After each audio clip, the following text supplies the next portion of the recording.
झूठ कभी ना बोलना। बाजार में खूब भीड़ थी। किसान, दुकानदार, व्यापारी सब थे। ढेर सारी बैलगाड़ियाँ, घोड़ा गाड़ियाँ, ऊँट गाड़ियाँ सब थी वहाँ। राजा भी वहाँ आने वाले थे। अस्तबल में एक घोड़े के छोटे से बच्चे ने जन्म लिया था। घोड़े का बच्चा उठकर चलने की कोशिश कर रहा था। जैसे ही उसने चलना सीखा, अस्तबल के बाहर भागा, लेकिन बाहर की भीड़ को देखकर वह घबरा गया। इतना शोर शराबा था बाहर की वह डर कर एक गाय और बैल के बीच जाकर छिप गया। घोड़े का मालिक उसे ढूंढता हुआ वहां आया। उसने देखा कि उसका प्यारा सा घोड़े का बच्चा गाय बैल के बीच खड़ा है।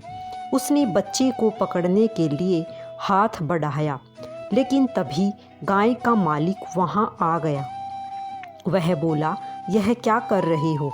इसे कहाँ ले जा रहे हो? यह मेरा है। घोड़े वाला बोला, क्या कह रहे हो? यह तो घोड़े का बच्चा है। मेरे घोड़े का बच्चा है यह।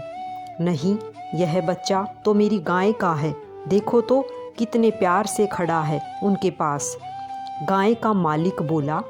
दोनों में झगड़ा होने लगा। तभी राजा वहां आ गया। गाय का मालिक और घोड़े का मालिक राजा के पास आए और अपनी अपनी बात बताई। राजा ने दोनों की बात सुनकर कहा, क्योंकि यह बच्चा गाय और बैल के बीच अपने आप को सुरक्षित महसूस कर रहा था, इसलिए वही इसके माता पिता हैं। राजा की आज्ञा घोड़े के मालिक को माननी ही पड़ी। उसने घोड़े का बच्चा गाय वाले को दे दिया।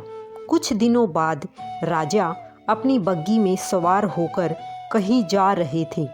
उन्होंने देखा कि एक व्यक्ति बीच सड़क पर मछली पकड़ने का जाल बिछाकर बैठा हुआ था। राजा ने सोचा कि कोई पागल व्यक्ति होगा।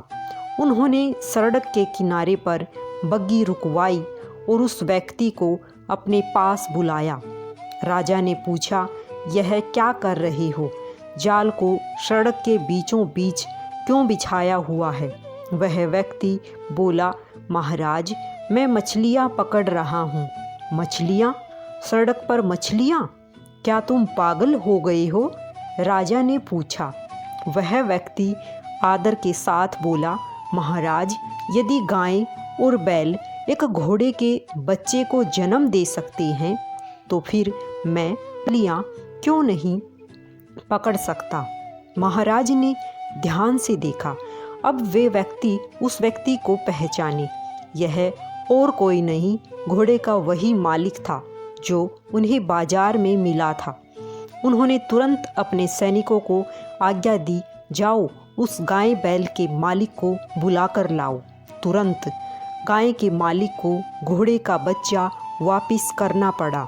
झूठ बोलने के लिए उसे सजा भी दी गई। उस दिन से 1 महीने तक वह अपनी गाय का ताज़ा दूध घोड़े के मालिक के घर भेजता था, वह भी बिल्कुल मुफ्त।